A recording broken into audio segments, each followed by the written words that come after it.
നമസ്കാരം. Raf talk ഫുട്ബോളിലേക്ക് അവർക്കും സ്വാഗതം. വമ്പൻ തുകക്ക് PSG-യിൽ നിന്ന് അൽ ഹിലാൽ സ്വന്തമാക്കിയ താരമായിരുന്നു നെയ്മർ ജൂനിയർ. പക്ഷേ 1.5 കൊല്ലം കൊണ്ട് അദ്ദേഹം അവിടെ കളിച്ചത് വെറും 7 മത്സരങ്ങൾ.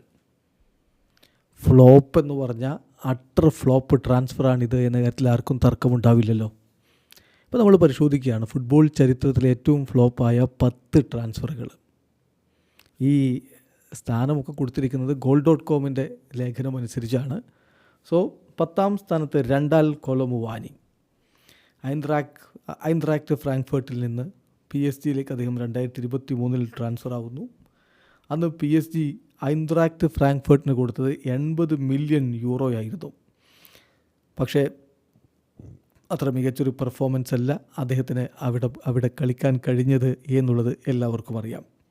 9ാം സ്ഥാനത്ത് നിക്കോളാസ് പെപ്പെ, ലില്ലിയിൽ നിന്ന് ആഴ്സണലിലേക്ക് അദ്ദേഹം 2019 ട്രാൻസ്ഫർ ആകുന്നു. വലിയൊരു തുകക്കാണ് അദ്ദേഹത്തെ കൊണ്ടുവന്നതെങ്കിലും വേണ്ട വിധത്തിലുള്ള ഒരു പ്രകടനം അദ്ദേഹത്തിൽ നിന്ന് പുറത്തെടുക്കാൻ അവർക്ക് കഴിഞ്ഞില്ല എന്നുള്ളതാണ് യാഥാർത്ഥ്യം. ആഴ്സണൽ 79 മില്യൺ യൂറോയാണ് 2019 അദ്ദേഹത്തിന് വേണ്ടി കൊടുത്തത് എന്ന കാര്യം ശ്രദ്ധിക്കുക. ജാവോ ഫെലിക്സ് ബെൻഫിക്കയിൽ നിന്ന് അത്ലറ്റിക്കോ മാഡ്രിഡിലേക്ക് 2019 എത്തിയത് വലിയ രൂപത്തിൽ കൊട്ടിഘോഷിച്ചാണ്. പക്ഷേ പിന്നീട് എന്ത് സംഭവിച്ചു എന്നുള്ളത് എല്ലാവർക്കും അറിയാവുന്നതാണ്. അദ്ദേഹത്തെ അന്ന് അവർ കൊണ്ടുപോകുന്നത് വലിയ തുക കൊടുത്തുകൊണ്ടാണ്. 126 മില്യൺ യൂറോ ട്രാൻസ്ഫർ ഫീ കൊടുത്തിട്ടാണ്. എന്നിട്ട് എന്ത് സംഭവിച്ചു? ഒടുവിൽ അത്ലറ്റിക്കോ മാഡ്രിഡിൻ്റെ കോച്ചുമായിട്ട് അത്ര രസത്തിലായിരുന്നില്ല ജാവോ ഫെലിക്സ്. അവിടം വിട്ട് അദ്ദേഹത്തിന് പോവേണ്ടി വന്നു. പിന്നെ പോൾ പോഗ്ബ യുണൈറ്റഡിൽ നിന്ന് യുവൻറ്റസിലേക്ക് പോയി. യുവൻറ്റസിൽ നന്നായി കത്തിക്കളിച്ചു. അവിടെ നിന്ന് 2016 വീണ്ടും മാഞ്ചസ്റ്റർ യുണൈറ്റഡ് താരത്തെ സ്വന്തമാക്കി. വലിയ പ്രതീക്ഷയോടുകൂടി കൊണ്ടുവന്ന താരം. പക്ഷേ അത്ര മികച്ച പ്രകടനം അവിടെ നടത്താൻ കഴിയാതെ വീണ്ടും അദ്ദേഹം അവിടെ നിന്ന് യുവൻറ്റസിലേക്ക് തന്നെ പോകുന്ന സ്ഥിതിവിശേഷമുണ്ടായി. ആ സമയത്ത് യുണൈറ്റഡ് അദ്ദേഹത്തിന് വേണ്ടി കൊടുത്തത് അന്നത്തെ വേൾഡ് റെക്കോർഡ് തുകയാണ്. 89.5 മില്യനാണ് റീസൈൻ ചെയ്യുന്നതിന് വേണ്ടിയിട്ട് അന്ന് ചിലവാക്കിയത് എന്ന കാര്യം കൂടി ശ്രദ്ധിക്കുക. അത് തീർച്ചയായിട്ടും അവരെ സംബന്ധിച്ചിടത്തോളം വലിയ നഷ്ടമായിട്ട് പിന്നീട് മാറുന്ന ഒരു കാഴ്ചയുണ്ടായി.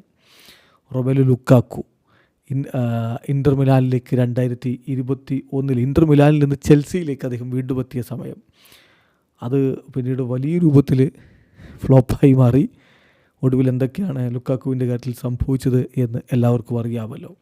5ാമത് ആൻ്റണി അയാക്സിൽ നിന്ന് മാഞ്ചസ്റ്റർ യുണൈറ്റഡിലേക്ക് 2022 എത്തിയത് 82 മില്യൺ യൂറോ കൊടുത്തിട്ടാണ്. ആ സമയത്ത് തന്നെ പലരും യുണൈറ്റഡിൻ്റെ ഡിസിഷൻ ശരിയാണോ എന്നുള്ളത് പലരും ചോദിച്ചിരുന്നു. എന്തായാലും ഇപ്പോൾ വല്ലാത്തൊരവസ്ഥയിൽ അവിടം വിട്ട് അദ്ദേഹം ലോണിൽ പോവേണ്ട സ്ഥിതിവിശേഷമുണ്ടായി. വല്ലാതെ ഫ്ലോപ്പായി പോയ ട്രാൻസ്ഫർ ആയിരുന്നു. Neymar junior Paris Saint Germain to Al Hilal 2023 transfer goal.com rank ചെയ്യുന്നത് 4ാമതാണ്. 90 മില്യൺ യൂറോയാണ് അൽ ഹിലാൽ അന്ന് ഓഫർ ചെയ്തത് എന്നാണ് പുറത്തേക്ക് വരുന്ന റിപ്പോർട്ട്. എന്തായാലും അത് പരിക്കാണ് അതിൽ വലിയ രൂപത്തിൽ തിരിച്ചടിയായത്. നെയ്മർ ജൂനിയറുടെ കളി മികവ് മാത്രമല്ല അദ്ദേഹത്തിൻ്റെ മാർക്കറ്റിംഗ് വശങ്ങൾ കൂടി ഉപയോഗപ്പെടുത്തുക എന്നുള്ളത് തന്നെയാണ് സൗദി ഫുട്ബോൾ ഉദ്ദേശിച്ചത്. ബട്ട് അൺഫോർച്ചുനേറ്റ്ലി പരിക്ക് പറ്റി അദ്ദേഹത്തിന് ആകെ 7 ഒഫീഷ്യൽ മത്സരങ്ങളിലാണ് അവിടെ കളിക്കാൻ പറ്റിയത്. അത് തീർച്ചയായിട്ടും വലിയ ഫ്ലോപ്പായിട്ടുള്ളൊരു ട്രാൻസ്ഫർ ആയിരുന്നു. ഫിലിപ്പെ കുട്ടിഞ്ഞോയാണ് 3ാമത്. ലിവർപൂളിൽ നിന്ന് ബാഴ്സലോണയിലേക്ക് 2018 ചേക്കേറിയത്. വലിയ തുകക്കാണ് അദ്ദേഹം പോയത്. 120 million euro plus 40 million potential bonus.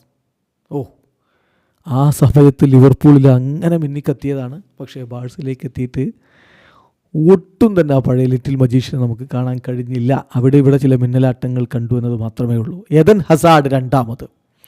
ചെൽസിയിൽ നിന്ന് റയൽ മാഡ്രിഡിലേക്ക് 2019 അദ്ദേഹം പോകുന്നു. അത് 100 മില്യൺ യൂറോയുടെ ഒരു മൂവായിരുന്നു. കുറച്ച് കഴിഞ്ഞപ്പോൾ പരിക്ക് അദ്ദേഹത്തെ വല്ലാതെ വേട്ടയാടി. അങ്ങനെ അദ്ദേഹത്തിൻ്റെ കരിയർ ആകെ വല്ലാത്ത രൂപത്തിലേക്ക് പോയി. ആ ഘട്ടത്തിൽ നമ്മൾ വീഡിയോ ചെയ്തിരുന്നത് എനിക്ക് ഓർമ്മയുണ്ട്. റയലിൽ ഹസാർഡിൻ്റെ ചീട്ട് കീറിയോ. ഇതന്ന് ചെൽസിയിൽ അദ്ദേഹത്തിൻ്റെ ആരാധകരായിട്ടുള്ള കുറേ ആളുകളുണ്ടാകുമല്ലോ. അങ്ങനെ മികച്ച പ്രകടനം അദ്ദേഹം ചെൽസിയിൽ നടത്തിയിരുന്നു. പിന്നെ റയലിൽ വന്നപ്പോഴും അദ്ദേഹത്തിൽ നിന്ന് മികച്ച പ്രകടനം പ്രതീക്ഷിച്ചിരുന്നവർ നമ്മളന്ന് അങ്ങനെ വീഡിയോ ചെയ്തത് പലർക്കും ദഹിച്ചിട്ടുണ്ടായിരുന്നില്ല. തെറിവിളികളൊക്കെ ആ ഘട്ടത്തിൽ ഫേസ്ബുക്കിൽ വന്നത് ഞാൻ ഓർക്കുന്നുണ്ട്. എന്തായാലും പിന്നീട് അത് തന്നെ സംഭവിച്ചു. അദ്ദേഹത്തിൻ്റെ കരിയർ വല്ലാത്ത രൂപത്തിലേക്ക് അവസാനിച്ചു പോയി. അദ്ദേഹം കളി തന്നെ വിട്ടുപോയി. ഓസ്മാൻ ഡെംബലെ, ഒന്നാമത് കൊടുക്കുന്ന ഓസ്മാൻ ഡെംബലെയാണ്. ബൊറൂസിയ ഡോട്ട്മുണ്ടിൽ നിന്ന് 2017 FC ബാഴ്സലോണ സ്വന്തമാക്കിയ താരമാണ്. നെയ്മർ ജൂനിയർ പോയ ഘട്ടത്തിലാണ് ഓസ്മാൻ ഡെംബലയെ കൊണ്ടുവരുന്നത്. എന്തായാലും നെയ്മർ ജൂനിയർ പാരീസിലേക്ക് പോയ ആ ഒരു ഷോക്ക് മാറാൻ വേണ്ടി വലിയ കൊട്ടിഘോഷിച്ച് കൊണ്ടുവന്നതാണെങ്കിൽ പോലും പിന്നെ നടന്ന് നമുക്കറിയാം, പരിക്കും പ്രശ്നങ്ങളും ഒക്കെ ആയിട്ട് ഒരു തരത്തിലും മികച്ച പ്രകടനം അദ്ദേഹത്തിന് അവിടെ കളിക്കാൻ പറ്റിയിട്ടില്ല. അദ്ദേഹത്തിൻ്റെ നിലവാരത്തിലുള്ളൊരു പ്രകടനം കാണിക്കാൻ പറ്റിയിട്ടില്ല.